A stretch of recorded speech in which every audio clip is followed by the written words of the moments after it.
Can you tell us about the installation we have behind you called Close Watch? Yes, it's a video installation and which includes this very specific element. I have two spaces, so when you enter from the front, there's a shorter video work that gives background to my project, and also you're faced with the mirror, and if you look around you can also see a little gap and then realize that there's another side of the installation. So then you have to exit and enter again from the back. And that's where you realize the mirror is a one-way mirror or so-called police mirror. So you actually see the people in the front space and then remember how you were fixing your hair in front of the mirror just earlier. And also in the back space, of course, you have my longer video loops that take place in this workshop I created for my colleagues, guard colleagues. You're taking a really close look at the world of surveillance and security and how there's very little management of that behaviour. There's all kinds of norms that people just kind of accept. Mm-hmm. It's a fascinating study. You spent 6 months undercover. Yeah. That was a huge commitment. Why did you feel you needed to really spend that long? I guess because the work is complicated, it's not easy to, if I go for 1 week, work as a security guard, I don't know anything yet. And you could say 6 months is also very short. And actually in my field, it's kind of that field, not in my field. In my workplace or in Finland, when you work in a shopping mall, I think people were saying after 6 months, you kind of know if you're fit for it or if you kind of understand what the work is, and then you can be considered kind of not super fresh anymore. So it's slow to learn, while the education is only 4 weeks, which I also went through, of course, before starting to work. The job is learned when you do it and from your colleagues. So I really had this process of learning the work. And yeah, that felt like an appropriate amount of time to kind of understand. And I did do it undercover in the sense that my colleagues didn't know that I'm also an artist, and this for me was also research. But at the same time, I was actually doing the work, so there wasn't any pretending in it. and it was actually, it's quite challenging. So for me, the research was also about what problems will I have doing that work? How will I manage to do that work? What are the ethical considerations? So I was, of course, interested in my colleagues, but I was interested in myself as how to do this work well. But in the room behind you, there's a really there's a lovely clarity to the communication you have with these people. After you finished working with them, I'm Pilvi, and I'd love you to take part in an interview or in a workshop. And it seems very clear, very upfront. And you sort of out yourself as an artist as well. And did any of them balk at that? Did they question, so were you being an artist the whole time? So actually they outed me. So I did expect this, but it happened quite late, so it didn't interfere in the way I was received in the workplace or shown things. But then at some point somebody Googled me, and even though I was using my middle name, just to buffer, or make it a bit slower to find me in the internet, but yeah, you can still find my art. And then what was funny that people didn't tell me that they had found out, so this is fun. But then at some point somebody called the office and asked if they know, and then they were like, yeah, it's all fine. And then they told me, and then I just talked to each colleague about it, and most people were quite, interested and had quite they could understand why I didn't tell, because in this job we also withhold a lot of information from the public. There's always a safety reason to, information has to be also protected. So they understood hey, if I said I'm doing research, it would be a very different reception and people would be very confused, who is this? And then I had already shown that I'm doing the work seriously, so it wasn't an issue later. And you must have built up trust in those relationships with these people. Definitely. As well. Did it influence, in a way, the people that you invited to contribute? Because there may well have been people that you had problems with or issues with, and yet they would obviously reveal something more perhaps powerful or profound if you spoke to them than the people whose values you felt you shared. I mean, there is some sort of selection also in terms of who wanted to be first interviewed by me So I invited a lot of different colleagues, but actually some declined, and they were the ones that I didn't have such an easy connection with. I mean, it's not only about sharing values and so on, and you don't actually even figure out this kind of thing like really quickly about people, but like some sort of like social connection. And I think what unites the people that ended up in the workshop is that they are very open-minded and very curious, and they do want to reflect on how they do the work. And that was what we shared. And even if they definitely have different kind of values and different kind of view on the world than me, they wanted to do this, they wanted to like work on things together, and I think that's fantastic. There is, from the 10 minutes I watched, there was a real sense of openness and sort of sharing and looking at issues, quite important issues, which must have been gratifying. I mean, going into something like this, you have no idea what you're going to find, do you? Yeah, so when I organized the workshop, it was a tryout. I have never done forum theater. I didn't know how it will turn out, how my colleagues will participate, will it be interesting? But of course I wanted to film it because I want to like record when the time when I worked, I only made written notes, but then since I started to do the interviews and so on, I did record things. But interview was anonymous. And here also I had the deal that I will film it, but if I want to use the material, then I will ask for their consent again, because I didn't want people to feel like, oh no, if I say something wrong and stupid, she will use it, that it would be a bit more free. And then, but yeah, looking at the material, I was really like, there's really interesting things here and I think I can work with this. So then I made like a rough cut, showed it to each participant and asked if this would be like, would you allow me to use this? I'm doing something like this with it, and they were all like, fine, why not? Well, there's so many layers to it, because it's also, I mean, just watching in that 10 minutes, this, a lot of what they're talking about deals with office politics or politics with colleagues everywhere. Yeah. Not exactly. just in a security scenario. Yeah, we're all like forming like norms and like code of conduct, like unspokenly. And with this work, it's like there's the layer of the law and the regulation, and everyone is aware of it and it's being followed, largely, not always.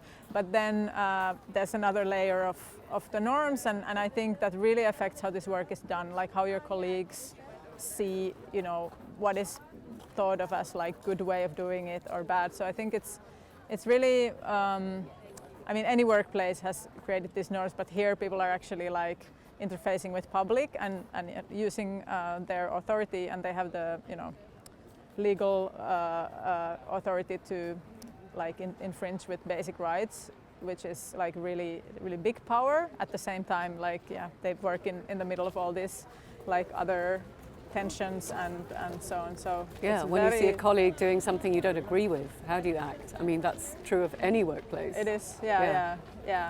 Do you think there's a special, for me there's a special resonance seeing this work in this sort of humanist building designed by a great humanist architect, representing a country that has an amazing track record for sort of humanist and egalitarian sort of politics.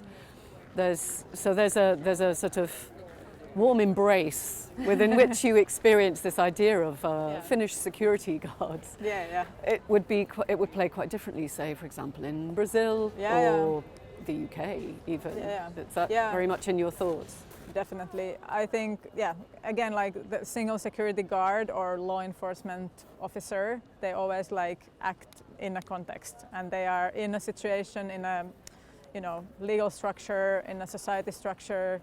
And all of these parts, like the problems that, culminate in the law enforcement, like conflict with the public, they have to do with the larger issues. And in Finland, many things are like, and like the guards also don't even carry guns. So, they don't nobody gets killed in this like conflict. Still, there's like the same problem as I think with all law enforcement, that when you have people who are given this power and then they form like alliance with each other, which is important, they support each other, they do dangerous work, they are also being threatened by different situations, and they really have to have each other's back. And this is like really like, a source of like pride and, like well-being in the work, but at the same time, like how to keep it like reflective and how how to step out of this like us and them mentality. So for me to do this work, like because it's Finland and the situation, like if I was in Brazil, I don't think I would be able to like do the work. No security like company would agree to it. Yeah, in the first I know, place. and I wouldn't, as a person, like ethically myself, be able to participate necessarily. Like here, I could feel like I know there will be ethical conflict for myself in the workplace, and I find it interesting. But the scale is such that I can like manage it. That I think it's like, you know, important still. Like anytime you infringe on basic rights, anytime you like tell someone to leave, even if there's no apparent conflict, it's still you're using your power, and it really should be reflected on. Well, there's a clip I saw that was really intriguing of a woman who is maybe drunk. Yeah. She's in this mall, and actually you're sensing almost the menace from the woman. The guard is standing there being very calm, and as she comes closer to him, you're thinking, oh wow, is she, you know, just by being somebody who represents authority, she is perhaps being provoked or is about to provoke. Was that a real scene? Because she then gets manhandled out of the mall. Yeah. So all the scenes in the film are real scenes, and they are from my notes, and they deal with a range of issues. So this that you're describing is really the interaction with the public. And there was this excessive use of force case that played out more or less like you saw on the video. But this also was like everyone thought, you know, this is too much, and it's great that you know, this guard was not able to work in the same location anymore. I mean, didn't get fired for this, but it was you know, like his career in this mall was over. So that was also an opportunity to think like, not only, you know, in that situation, like if you're there, the other guard, what do you do and how do you stop this person? But also then you must think like, this person worked here a long time, and you know, this wasn't a surprise for people that this happened, so what could have been done earlier? So there's this like idea like, you know, of course this person decided to do it and they are responsible for it, but yeah, the it's a other collective people are responsibility. yeah, and also what he's doing, like again, like makes the public can see that security guards are not safe, you know, and you know, even if you have a very like unlikable person and very aggressive person, you should be able to like de-escalate, and it's very hard. Yeah, yeah. I mean, they talk about the fact that the job attracts people who like to have some power for all the wrong reasons. So was that a reenactment or an actual? I mean, what you see in my work is all reenactment. Yeah, there's no like, I mean, you don't. Yeah, that's. I mean, of course, that I was recorded on security cameras, the real situation.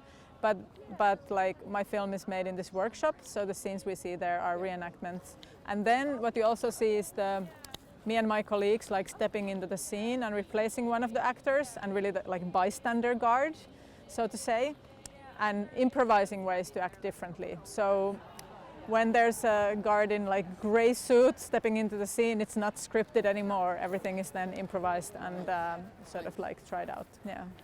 You seem to enjoy stepping into situations as a provocateur and assuming identities. I really enjoyed your real Snow White film, which is from back in the noughties, isn't it? 2008 or something? Yeah, 2009, yeah. 2009, where you're dressed as Snow White and the security guard at Disneyland comes out and says, you can't come in here dressed like that.